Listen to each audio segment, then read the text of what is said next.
Welcome to a poetry poet presentation.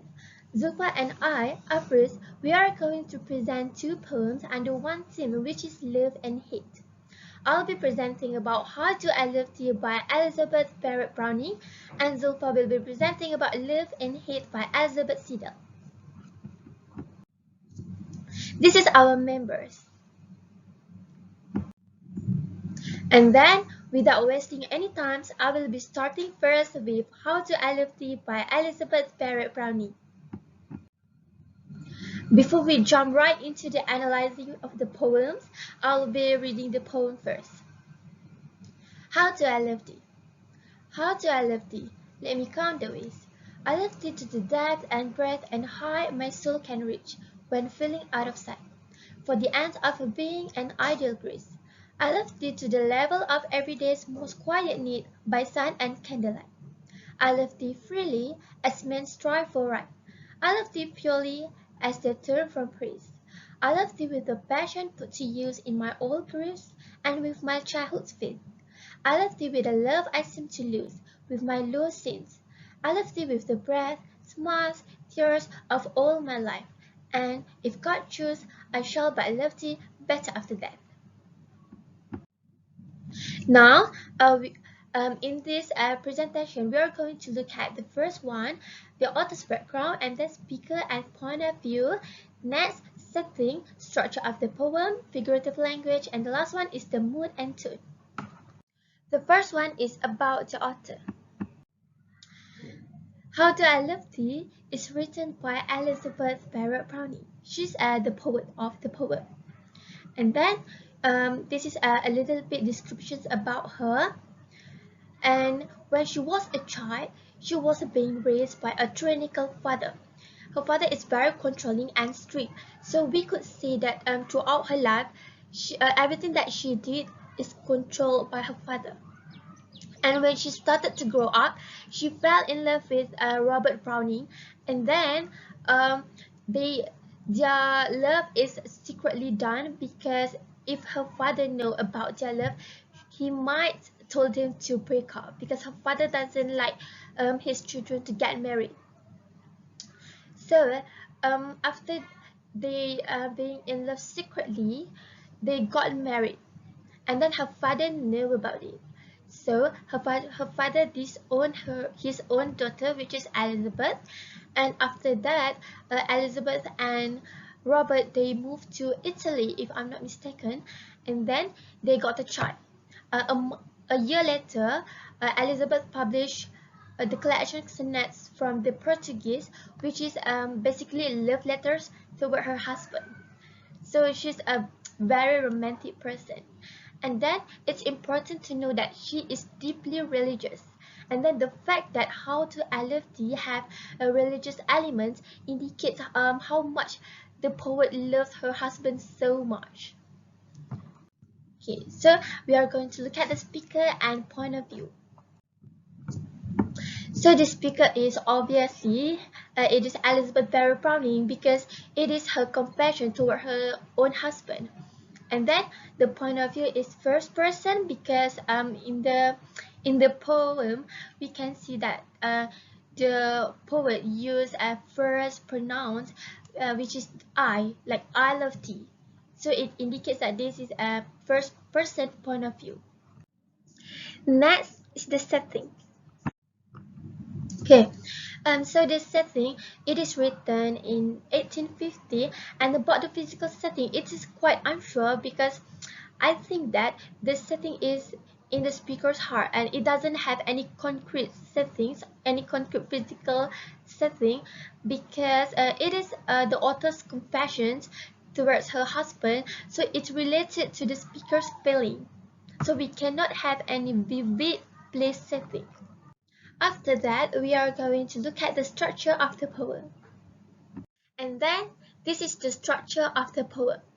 First of all, this poem consists of 14 lines. And if you look at the rhyme schemes, A, B, B, A, B, B, A, C, D, C, D, C, D. So it clearly shows that this poem is divided into two stanzas, which is the first one is octave and then the second one is system. Octave is a stanza of 8 lines and sestet is a stanza of 6 lines. So the whole structure is called as patrician sonnet. And there is also an iambic pentameter because of one verse has 5 meters. Each of them consists of stressed and unstressed syllables. For example, how do. How is unstressed syllables and do is stressed syllables. So how do, I love, D, let me count the ways. They all have 5 meters in total, and that's why we call it as iambic pentameter. And then we are going to focus on the figurative language. This is the figurative language part. Okay, let's begin. How do I love thee? Let me count the ways. I love thee is an anaphora because anaphora is the repetitions of a word or a phrase at the beginning of sentence. And then the first I love thee keep on being repeating throughout the poems to emphasis on the poet's love toward her husband. And then I love thee to the depth and breadth and height my soul can reach. To the depth and breadth and height my soul can reach. So it is a hyperbole because the author puts exaggerations of her love toward her husband, and it also could be metaphor because to the depth and breadth and height my soul can reach, it could indicate a never-ending love. So basically the author is comparing her love to a never-ending measurement. And then I left it to the level of everyday's most quiet need by sun and candlelight. Okay, so sun here it represents or it symbolizes daytime and candlelight symbolize nighttime. And it's also interesting that the author used sun and candlelight because if we talk about sun, we are going to imagine the brightness of the sun, and when we talk about candlelight, we are going to imagine about the sparks of the fire. So the fact that the author used the light to describe her love, it might be because she wants to say that the love that her husband gives enlighten her whole life. And it's imagery because it evokes our feelings, our sense. And then simile is the comparison using the word as. For example, I love thee freely as men strive for right, and I love thee purely as the term from praise. This means that the author loves is very pure, it's honest, meaning that just like humans that turn from praise, so the author's love is very pure because she doesn't need any, how do I say, she doesn't expect any rewards, meaning that she loves because she wants to love the person. It's not because there are another agenda towards her love. And then the last one is assonance and alliteration. Assonance is the repetitions of vowel sound, and alliteration is the repetitions of consonant sound. For example, assonance, depth and breadth, being and ideal, the repetition of E sounds, thee and freely, strive and right, the repetitions of I sound. And the alliteration is purely and praise, the repetitions of P sound. The last 6 lines, which is the sestet, the first one is we are going to talk about the anaphora, but I've mentioned that earlier. It's basically the repetitions such as I love thee, and then imagery. Breath, smiles, and tears is imagery because it evokes our senses. When we read about the breath, smiles, and tears, we could imagine what they are all about. And then metaphor. I would say that my childhood faith is a metaphor because when we talk about childhood faith, it's very pure and innocent. For example, when we were a child, let's say if somebody tell us something, we would just directly believe it without any doubt, because that's what a child is. So basically, the author is comparing her love towards an innocent child's belief who is will just believe whatever that is being told. And then the last one is the tone and mood. Okay, so the tone is the poet's feeling, and the mood is the reader's feeling when we read about the poem. So I believe that when the author writes her poem, she's in love, and then she feels a strong adoration toward her husband, and sincere, of course, because we can see how she's really expressing her love towards her husband. And then the mood when I read this poem, I feel very warm, affectionate, and I really admire the author's love, because I believe that it's such a very beautiful poems, and how she's being really honest of she's being really honest towards her feelings. And that's all. Thank you so much for listening. And the next poem will be presented by Zulfa Nazifah binti Azhar. Hello everyone, my name is Zulfa Nazifah binti Azhar, and today I will begin with my recitation of a poem called Love and Hate, written by Elizabeth Siddal. Ope not thy lips, thou foolish one, nor turn to me thy face. The blast of heaven shall strike thee down, or I will give thee grace. Take thou thy shadow from my path, nor turn to me and pray.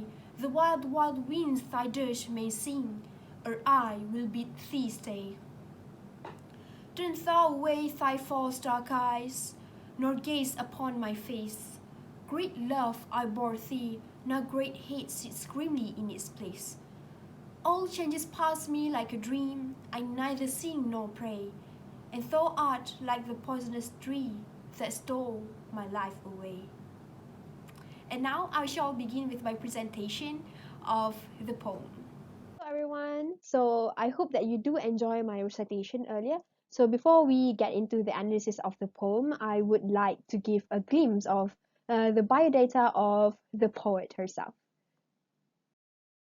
Okay, Elizabeth Siddal was actually an English artist, poet, and artist model. She was born as Elizabeth Eleanor Siddal in London on July 25, 1829. Even though she came from a working class family, she was very famous for her plainness and beauty to the point that she was recruited as artist model. Eventually, she got married to Dante Gabriel Rossetti on Wednesday, 23rd May 1860 after living together for 8 years. However, she committed suicide by laudanum overdose on February 11, 1862. Eventually, her husband buried her along with his poetry, only for it to be exhumed few years later. Moving on to the next topic, which is speaker. In this topic, I have actually identified that the poem is about the person's frustration or towards her once called lover, as the love has turned sour and become toxic over time. And this poem, in my opinion, it really depicts the emotional hurt of false love and her disappointment of being merely seen as an ideal of beauty. The distinct aggressiveness and bitterness in this poem really convey her feelings at that time with the strong usage of words, and as a reader, I can really feel her pure rage and hatred towards her so-called lover. And not only that, but she also described her once-called lover as a fool, burden, a sneaky liar, and even as someone who is very poisonous. In stanza 1, the prisoner has expressed that she doesn't want her lover to talk nor turn to her. She even wished that God would tear him down before she shows her lover any mercy. And I figure that the strong usage of words here is really to the point that as if she wants her ex-lover to fall into the deepest part of hell. At least that is what I thought. And now moving on to the second stanza, she also emphasized for her lover to take his shadow that is blocking her path, as if implying that his shadow will eventually suffocate, burden, and drown her. And before she lets him stay, she wants her lover to repent for all the wrongs and sins that he had done towards her. Next, in stanza 3, the prisoner has emphasized to take his presence away as if she knows his intentions are only filled with nothing but only malicious and dark intention that would hurt her. Therefore, the clause "thy false dark eyes," that means a liar which with only dark intentions. And she also stated that her lover has turned sour over time.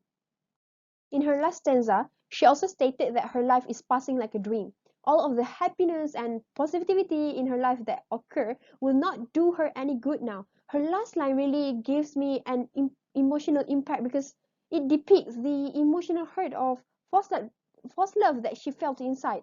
She was tired of being only seen as an ideal beauty. She wanted to be seen as herself, not because of her beauty. And in this last line, it particularly indicates the peril of being an aging female courted by a man who only cares for one's beauty, not to mention that this last line really comments upon the idea that the female form is simply used for male entertainment and lust.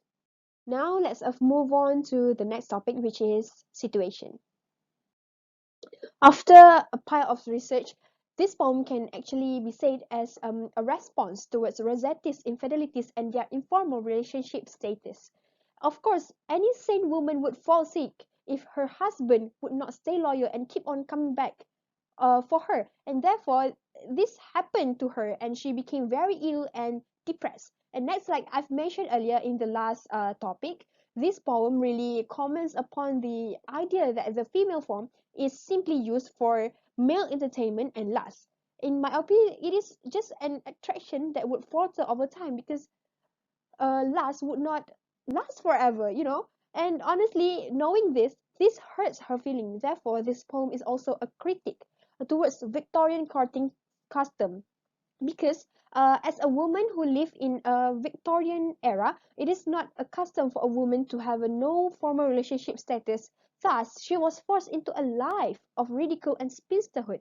The critics that she faced for 8 years because of Rossetti's hesitancy of marrying her had left her a deep scar. Thus, the love would also falter over time. And the situation of her family of his family of not accepting her because of her social background also worsened the situation. Of course, over time, she would develop a pure rage, a hatred, like some kind of angriness towards Rossetti, and thus the poem was born. Okay, now moving on to setting. So for this topic, actually, I have separated it into two subtopics, which is time and place. So as for the time, she wrote this poem after the marriage between her and Rossetti and before her death. So for the secondly, place. She wrote this poem of hers in her home, which is in London. Now moving on to the last topic, which is figurative language. The first figurative language that I've noticed is in line 3, stanza 1, which is the blast of heaven shall strike thee down, which is a personification because, as we know, personification is when the poet is giving human qualities to a non-living thing. When we think logically, heaven don't have any human qualities, so therefore it is considered as personification. Now moving on to the second figurative language, which is in line 3, stanza 2. The wild, wild winds thy dirge may sing, which is alliteration. I found alliteration, the repetition of consonant W, wild, wild winds. Secondly, personification. Here, thy dirge may sing, because dirge is actually a lament for dead people, and the persona has given human qualities to non-living thing. Therefore, thy dirge may sing is personification. Now, turn thou away thy false dark eyes. Okay, so the highlighted one here is actually a metaphor because it implies her lover as a liar with dark intention. Because you see, when we use metaphor, is a comparison between two things that aren't alike but do have something in common. So false dark eyes have something in common with dark intention. Both are dark and malice. Also, thy false dark eyes could be said as a symbol because false dark eyes can symbolize dark intentions. Next, great love I bore thee, now great hate sits grimly in its place. Okay, so the underlined one here is actually an organic imagery because it evokes the internal emotion and sensations such as love and also hate. Furthermore, the highlighted one here in yellow is actually a personification because it gives human attributes to non-living things. If we think logically, great hate couldn't possibly to be able to see it because it's a non-living thing. So it can be said a personification. Next, in line 1, stanza 4, all changes pass me like a dream. So this is simile. Okay, why? Because it actually directly compares between two things. Changes, okay, the persona compare changes that pass her to a dream. And also there is a keyword such as like. So If you want to identify simile, it is very easy. So you just need to find the keywords such as like, as. So last but not least, in line 3 stanza 4, which is, and thou art like the poisonous tree. It is also a simile because it directly compares between two things, her lover's art and a poisonous tree. And remember, like I said before, the keyword is like. So I think this is all from me. Thank you. I hope you enjoy my presentation and have a good day.